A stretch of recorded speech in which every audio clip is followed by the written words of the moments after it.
Hi there, it's me, Stephen Thomas, with yet another housing debrief.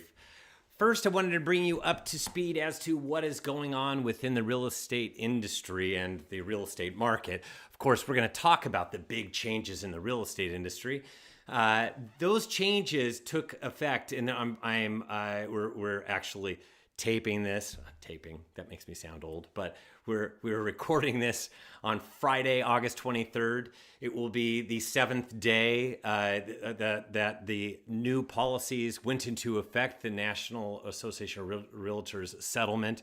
So, and we'll get into all that stuff. But what we're seeing in the data really quick is no different than what we saw back in the past. And that was, there was a big change in lending when there's a gigantic change like there was in lending with around 2014, 2015, can't remember the exact year, but there was something called TRID.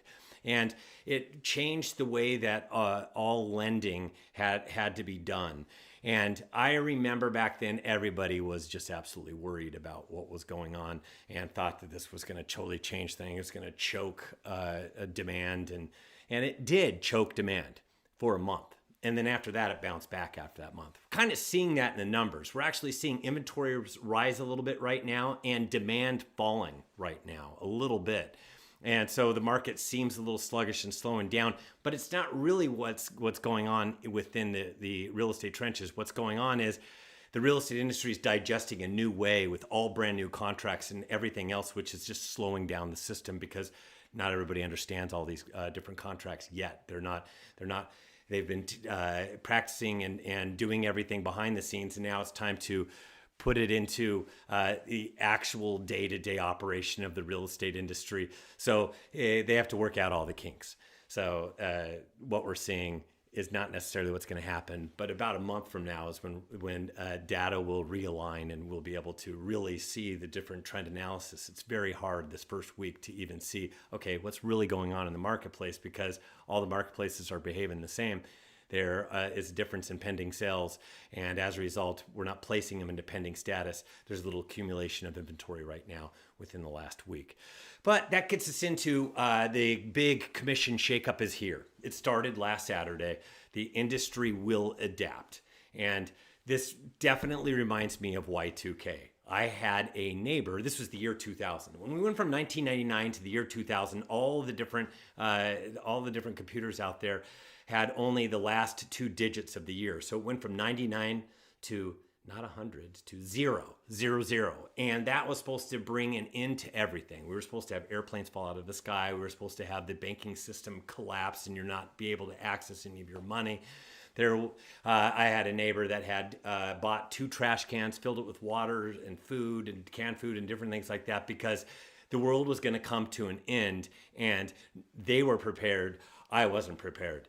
But I knew that it was not going to materially change anything once we did hit the big 2000 because all of the different corporations and companies and airports and airplanes and everything around the world, they were able to adapt and they had to change software around and they put patches in so that we didn't have airplanes fall out of the sky. We did not have the banks all of a sudden, you're not able to access anything and all the money's wiped away.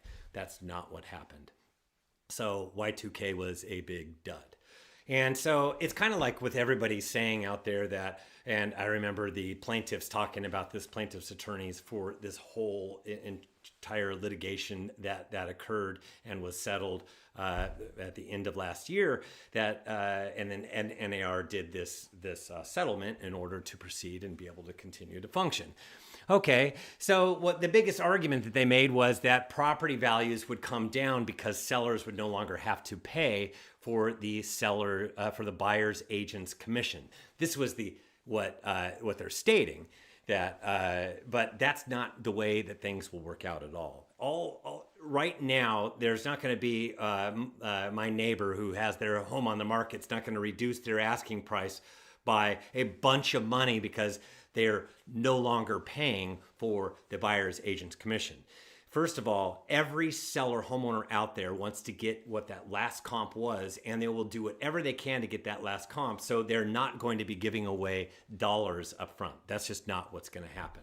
So that is a far-fetched idea of economics, and it's just not the way that economics is going to work out. Instead, we're going to have supply and demand determine what prices are, and it will continue to determine what prices are going forward. The market will work its way out, and that's going to be regular Joe homeowners are not going to give away the farm and give the buyers a discount because all of a sudden commissions have changed. And and commissions haven't changed like what everybody thinks how they're going to change either.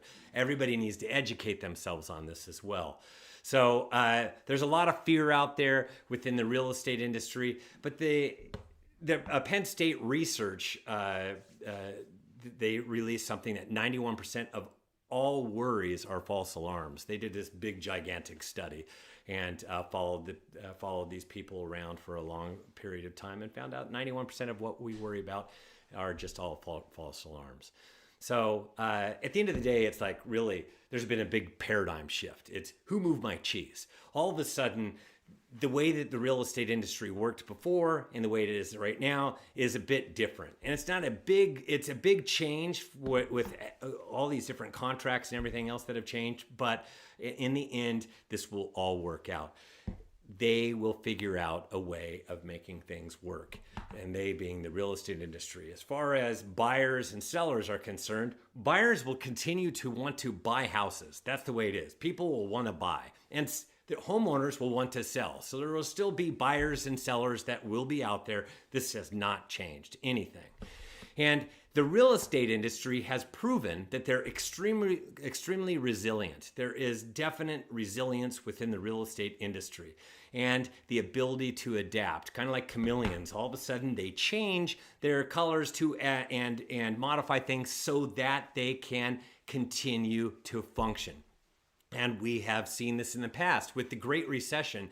The Great Recession was a time period where units dove. All of a sudden, closed sales, they were doing this gigantic number, and it really, really fell.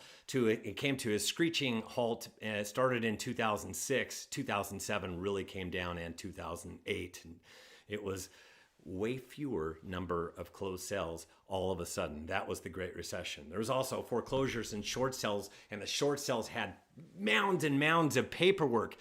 But real estate industry had to pivot towards short sales and foreclosures and figuring out how to adequately do these short sales and contact banks to take less than what their loan amount was. And it was this really, really complicated system that had to be done. And these files were so thick, chock full of paperwork that banks required and that all the lending institutions, and the whole pending sales escrow process, it was a mounds and mounds of paperwork. Files were thick. And then along came COVID-19. So they adapted to Great Recession. COVID-19 came around, and all of a sudden, everything was locked up. We just closed the economy. Economy closed. So how do you sell a home, and how do you tour a home? How do you purchase a home? All of a sudden, nothing was being done. So the economy came to a screeching halt in April of 2020, and they adapted. The real estate industry did. You could see it when they figured out how to do things. They put on masks. There was paperwork that was posted at the door. Only one person can tour it at a time. They had to be all masked up, and it's like they had to have a hazmat suit in order to do anything. There was a lot of paperwork that was involved, but the industry figured it out, and buyers continued to buy, and sellers continued to sell, and in the end, the real estate industry resumed just a few months after the pandemic lockdowns.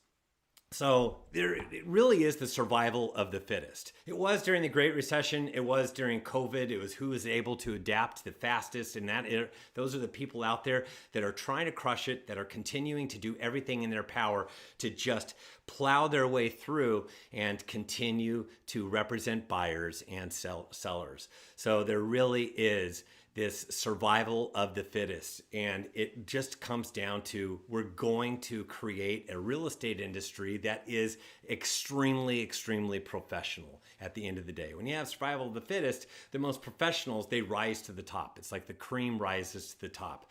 The real estate industry will be stronger as a result. The real estate industry will be even more professional as a result. There will be a lot of service that is offered on the buy side of the transaction that will be articulated so people understand. There will be 5-star level service, and those are the people that will, and agents that will continue to dominate out there like they have for so long. It's like they say that the top 10% do 90% of the business.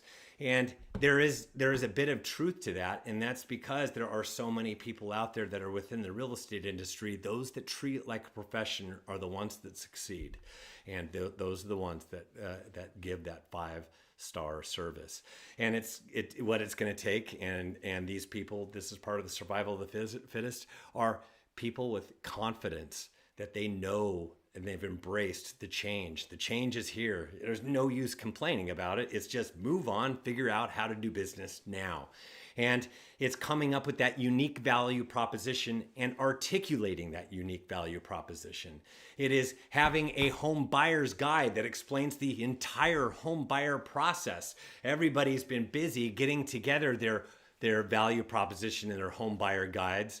And because this is the matrix for putting together a transaction from when you have a purchase agreement that is finalized to when you close. There are a number of steps that are involved in doing this, and there is a slew of paperwork that has to be gone through and has to be put together. And there's a whole process from inspections to getting all of your I's dotted and your T's crossed so that you are stay as litigious free as possible. The last thing you want to do is purchase a house or sell a house and end up in court down the road. So everything needs to be done as professional as possible. There are over 200 different forms that I know that they use in the state of California. That's the thing. The professionals know what all these different forms mean. And now there's a bunch of brand new forms that are out there that accommodate this NAR settlement. And there will be professional resumes. You can tell the essence is there will be a lot higher standard of care, a much more professional atmosphere for the real estate industry. These agents that will rise to the top will be giving weekly reports and providing great content and great reports like what we put together at Reports on Housing. These are our housing reports that come out every other week and explain the nuances of the market and what's going on within the last 2 weeks and where we're at today. There are brand new contracts, like I said, a ton of new contracts that are out there. And it all has to do with, there's just a couple of changes. Number one, compensation. Compensation can no longer be part of the multiple listing service. Does that mean compensation for the buyer's agent goes away? Absolutely not. At the end of the day, compensation commissions are negotiable. They always have been. I've been in the state of California, and in big bold print when you sat down with the seller, it said compensation negotiable. And it even explains that this is going to the listing side, this is going to the buyer side. It's just now the bold print is even larger. And you can no longer put in the MLS how much you're willing to share as a seller for buyer's agent compensation. So, and at the end of the day, what people need to understand is the real estate industry, there aren't any employee benefits. They don't make a dime until anything closes. They represent a buyer and have a buyer in their car, they make zero. They put a sign in the yard and market it and put out all these dollars up front, and they get zero, period, for all of that. So the only time they get compensated is in the end. They don't have vacation pay. They don't have sick pay. They don't have different awards and things like that, achievement awards, like you get this much, you get this big bonus or anything like that. They don't have medical, they don't have dental. So you can see all those benefits that so many people love and enjoy, they're not provided to real estate agents within the real estate community. And that's one big change is compensation. The second big change is you have to have a buyer broker agreement. So there has to be an agreement between the buyer's agent and the buyer. And that needs to be worked out. And compensation is a part of that. So, but as far as that compensation is concerned and putting that in the contract, that does not mean that if they do all this work that they owe this buyer's agent money. The only time that happens is if they negotiate a contract and they ask for some money back and they don't get that, then they can opt to either purchase it anyways and pay their buyer's agent, or they move on. So basically, you can look at it as health insurance. So you negotiate these commissions, and just like when you go to a doctor's office and you say, you know what, if the insurance company doesn't cover it, I'm liable, I'm on the hook. That's like if you purchase a home and the seller says, yeah, I'm not going to pay any of the buyer's agent's commission, then the buyer has the choice of either paying for the agent's commission, their buyer's agent's commission, or, like I said, moving on and finding a new property. So how they do this is they negotiate it and they ask for the concessions. And there are sellers within the MLS that can say that they are offering concessions. They can't put a specific amount, but they could say, you know what, we're able to look at concessions. That will definitely entertain that. So that's when the negotiations happened. You actually then ask for the concessions of paying for the buyer's agent fees.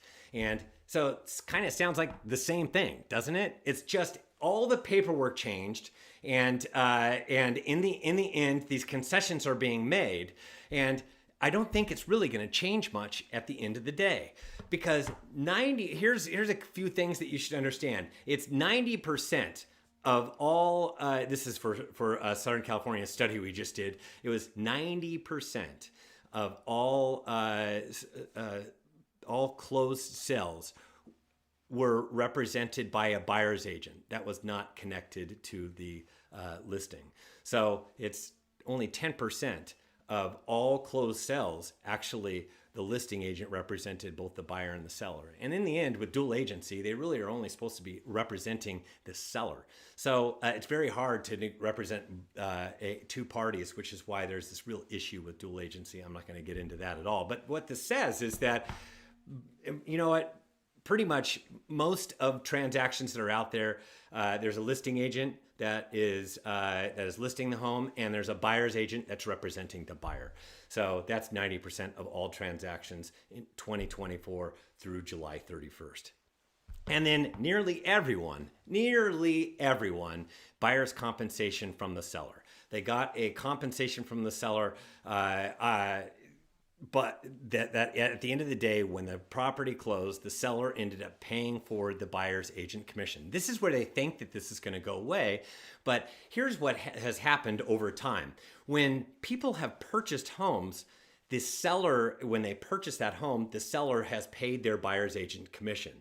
Now all of a sudden, now they're going to go ahead and sell their home. So they're going to sell their home and pay no commission, and then they're going to go find a new home and then pay their buyer's agent commission. I don't think that that's really how it's going to work out. Instead, it's going to be this concession where the buyer continues to ask for a concession from the sellers to pay for their buyer's agent's commission. And that's the way things are going to work out. It's just going to take time to get through all the bumps.